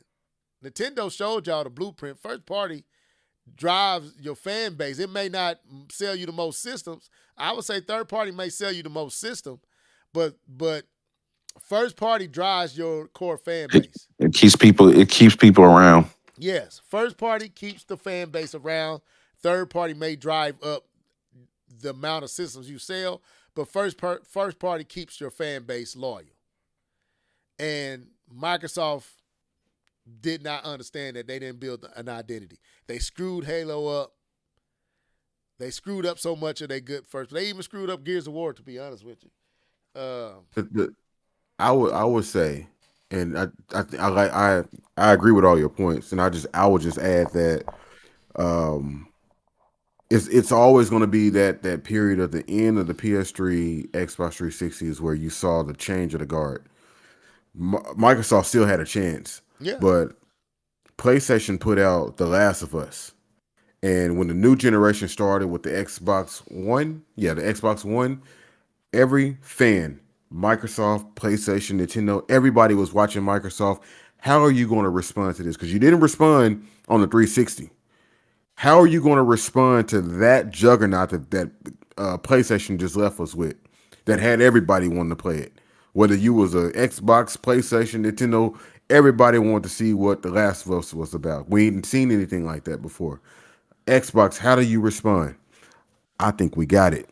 TV. Bro, what? What are you talking about? TV. Get that the game show. The game show. You had Dead Rising 3, Rise, Son of Rome, which people are actually going back and saying that game wasn't that bad. Nah, Rise, Son of Rome wasn't bad. Visually, oh man, let me pull that back. Let me pull that. Don't do it. Don't do it. I love Rise on the Rome. Don't do it. Killer Instinct, they killed that franchise. I will do it. Forza Motorsport is dead. And some game called The Fighter Within, which was on Connect. Oh, don't get me started on Connect. That's what it was too.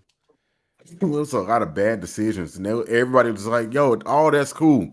Where's your response to The Last of Us? You got any response to that? And for 2 generations after that, they still haven't responded to The Last of Us, the first one. PlayStation they put that game out 6 times, and y'all still hadn't responded. And a TV show.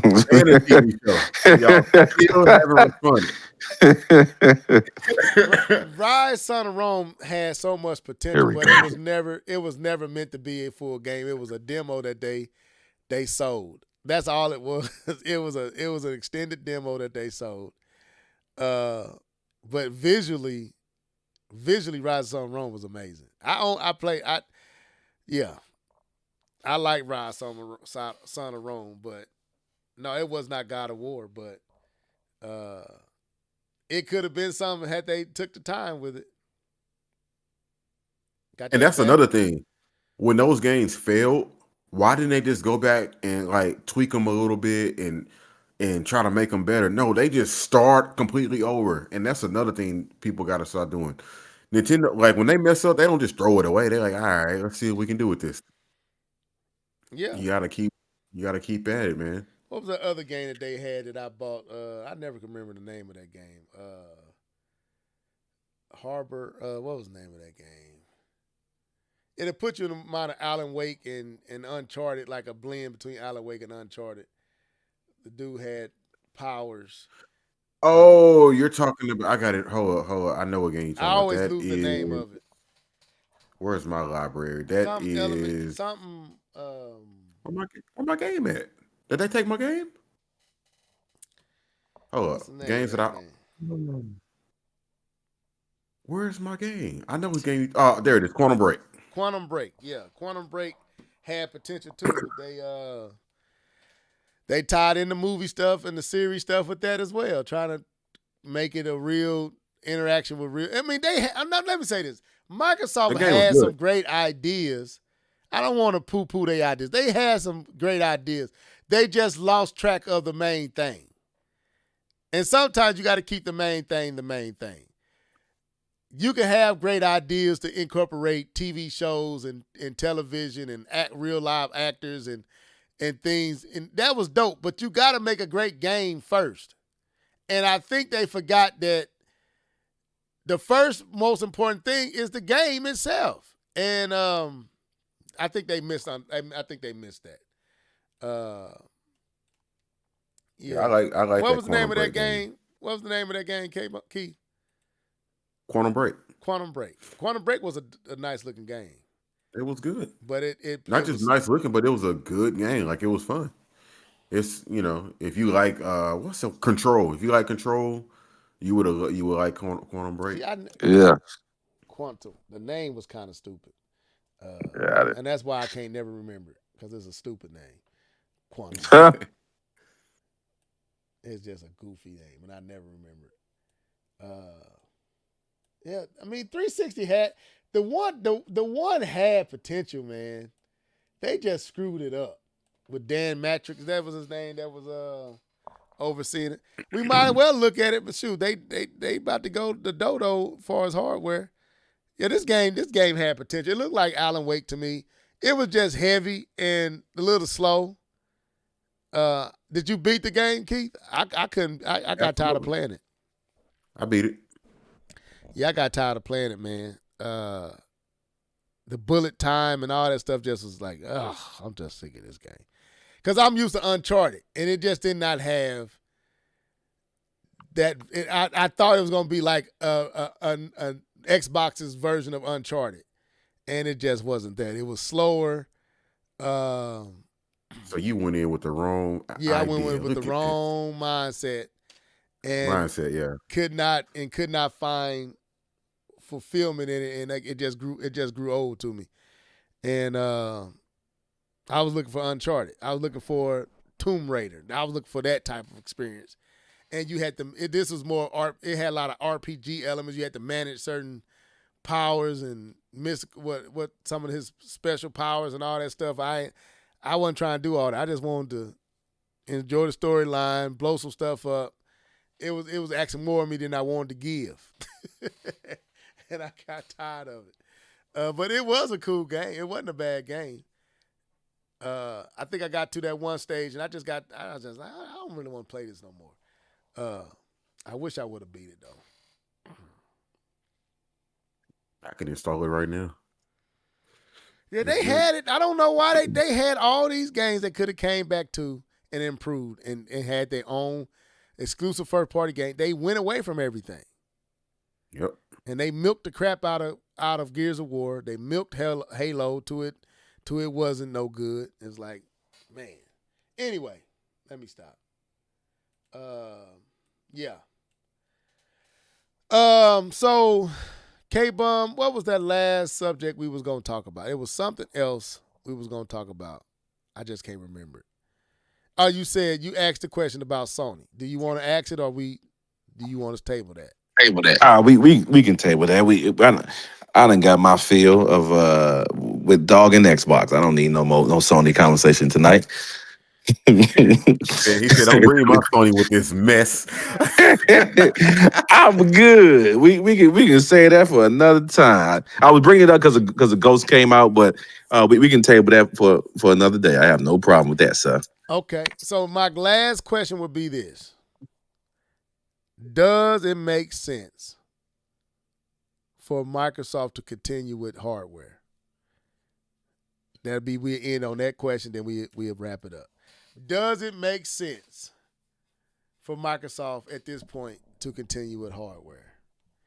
Whoever want to go first, take the floor. First, no, I don't think Microsoft should continue with hardware as far as like the home console. I think peripherals like controllers and other doodads and attachments, I think they should, try to figure out how to be the complementary hardware makers, meaning make your controllers for PC. If you want to make a PlayStation variant, go for it. For those people who want to play PlayStation but want to play the asymmetric controllers, just do stuff other than make a home console, because obviously there's no need, because people aren't buying your games like your jewel cases. They're not going out and buying disc. Like K-Bone said, they've been conditioned to stream your games or download your games digitally, and they don't need an Xbox for that. Um, so no, I don't think they need to keep making hardware, and I doubt this Xbox ROG Ally thing. I doubt it's going to do well. I think it's going to be another one of those failures under their belt. And I'm pretty confident in saying that. I do not care. And if I have to eat crow, I'll just eat it. But I'm very confident in saying that nobody wants it because they don't want the current stuff. And there's nothing about that that's going to make people go out and say, I got to get it, that you can't already do right now. So I think they should just cut, what they say, if you got like a cancer or something like that, just cut it off. And so you can save the body. So you can save the brain box, cut that arm off, cut the console off. If you thought we was lying, here is literal physical proof that they are cutting the prices of the Series S and the Series X. The Series X right here is in clearance price for $179. The Series X 1 terabyte is for $279. Like, that's the video I was talking about. Go ahead, K-Bomb. Does it make sense for Microsoft to continue to make hardware at this point? It really doesn't, to be honest, because even looking at what Microsoft is doing, Microsoft is positioning themselves to exist in a world without a home console. Like, that's what they're doing. They're positioning themselves to not need a device under the box. I mean, that's why you're doing the things that you're doing. You're putting yourself in that position. So why then do you go around and force yourself to have a box under the system? It doesn't make sense. And so I fully believe that they should move around from having a box on the TV. I don't believe it's needed. I believe they can move on from that, go third party and use other ways to play your games, or to play Game Pass is what it really is. They have other ways to do it, and they should do that, and that would be a better way to make money as part of the big three is going through third party. You see that PlayStation gamers buys your games. We really haven't tested too much with Switch Nintendo owners, but PlayStation gamers have made Sea of Thieves, Horizon, and Indiana Jones some of the top selling games on that console. And you like making money, Microsoft, so go ahead and go third party, because that's a good way to make money. Put Game Pass everywhere, put it on every system, and then just sadly float away. because I don't see the reason of having an Xbox branded ROG Ally. I don't see the point of that. Your brand Xbox isn't strong enough to move systems by that name alone. So I don't. I'll say this before I ramble too much. I don't want Xbox gone. I think Xbox pushes Sony to experiment, to do more, to fight in the same sandbox, and so they have to be inventive and innovative.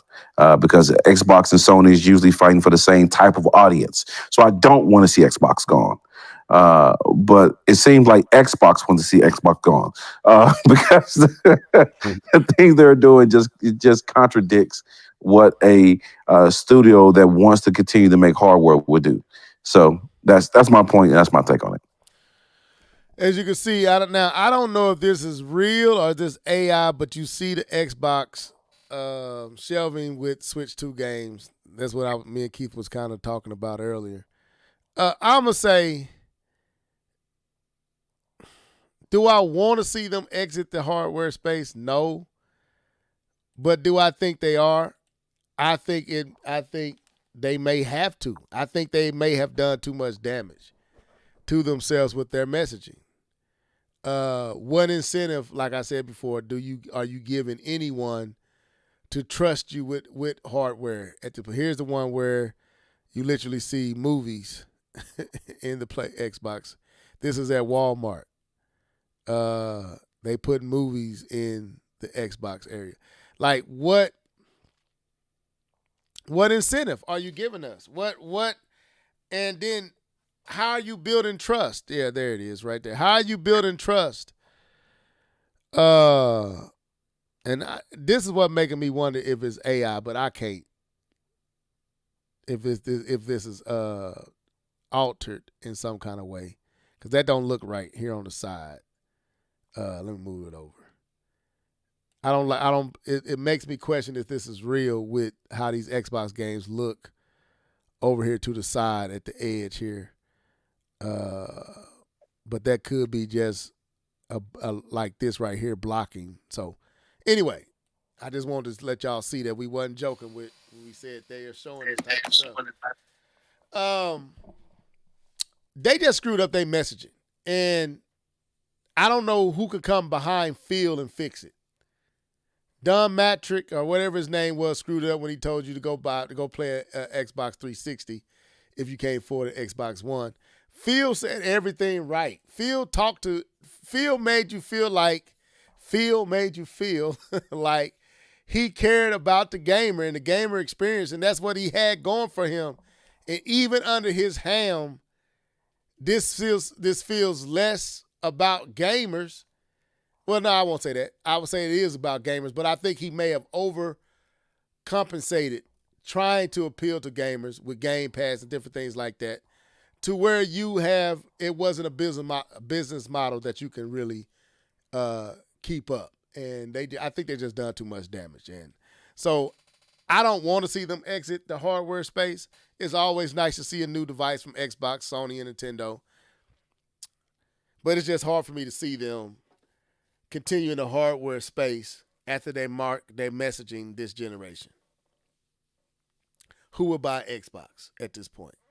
What sense would it make to buy Xbox? And that's my concern. Especially when you're already putting everything on everything else. At this point, there's no point. I can play literally all your games between my Switch 2 and the PlayStation 5. And Lord knows I got a PC. I can play any and every game that you make. And honestly, I can play any and every game you make right now on the Xbox. I can play it on the PlayStation 5. I at least know I can play it there.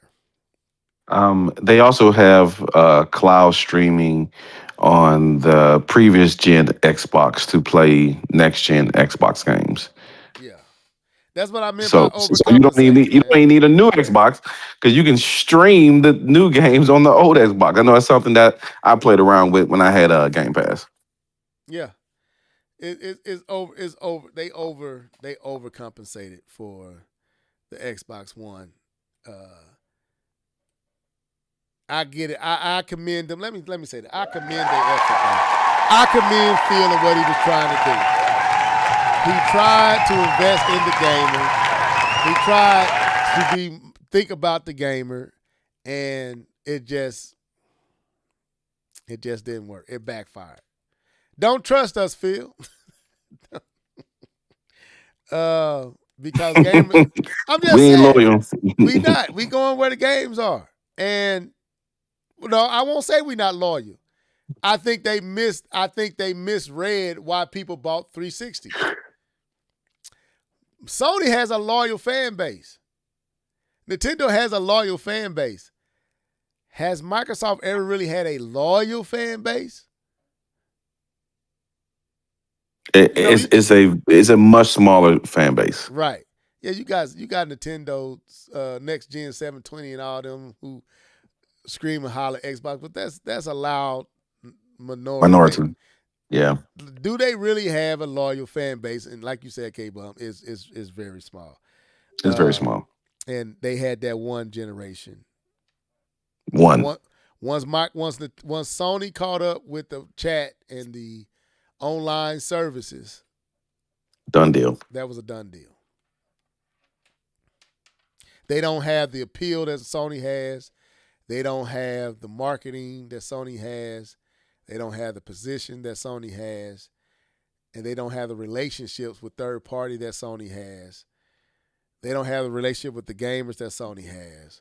And the only other company that has that and can rival that is Nintendo. And they do their own thing. And it's like, if you got a PlayStation, you basically had all that you could play on Xbox there, because what first-party games was you playing on the Xbox? So, I don't think it's no point at this point. Brother. So, with that being said, so that was the cast for tonight. Yeah, man. It's so hard to say goodbye to yesterday. I don't know all the words for that song. Keith, you know the words of that song? But anyway, we thank y'all for tuning in tonight. We always can give Microsoft a whole show. We've been able to do that, and I hate the fact that it's always seemingly most of the time negative. Microsoft. I don't think that's our fault. It is. I feel like we've tried our best to praise you at every opportunity we could. You really gave us nothing. And when you did give us something, you took it away. You're an Indian giver. So, with that being said, Oh, that's I'm funny. gonna let these dudes sign out. Go ahead, K-Bump. No problem, man. Game Ball 20, man. Enjoying the chat today, enjoying the conversations. And Xbox, come on, bro. You lost $300 million, bro. Just to raise your Game Pass up $10. Jeez, man. Jeez. Anyway, enjoy. I have fun tonight. A nice break from the craziness of what's going on with life. Hope the chat enjoyed themselves. I hope people listen to the podcast enjoy themselves. Everyone, be blessed. Enjoy the rest of your night. Enjoy your weekend. We'll holler at y'all next Thursday. Mr. Norris, the floor is yours, sir. Yes, sir. I mean, I see Xbox is doing their thing out there in the video game. No, just playing. Man, it was a good conversation tonight, man. Xbox, I don't know, man. I don't know. I really hope that, you know, you do bow out gracefully from the hardware market and just stick to doing the software. And you know, you got a cool thing going with the Windows 11 gaming thing. I can't wait to see what that's about. Just stick to what you're good at, and it's not video games. So,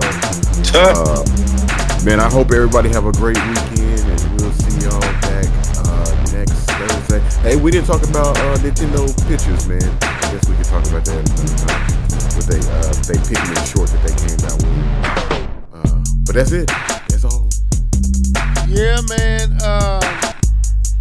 yeah, did y'all see what you think about that Nintendo short? With, I thought it was cool. Yeah, it was cool. I thought it was cool. It was cool. Kind of figured it was Pikmin, but yeah, feel like we had a funeral. Well, we'll be back next week, same time, same place. Thank y'all for tuning in. This was the Live Level Gaming Podcast. Shout out to everybody that was in the comment section. If I missed you, which I don't think I did, counter to the mind, not the heart. Microsoft, hey, you're going to be here in some capacity or another. We'll see. I don't believe you that you're going to continue in the hardware, but if you do, I mean, hopefully somebody buys it. I won't. But this was a Live Level Gaming Podcast. We'll see you next week. Till then, be blessed. Stay safe. Deuces. Peace.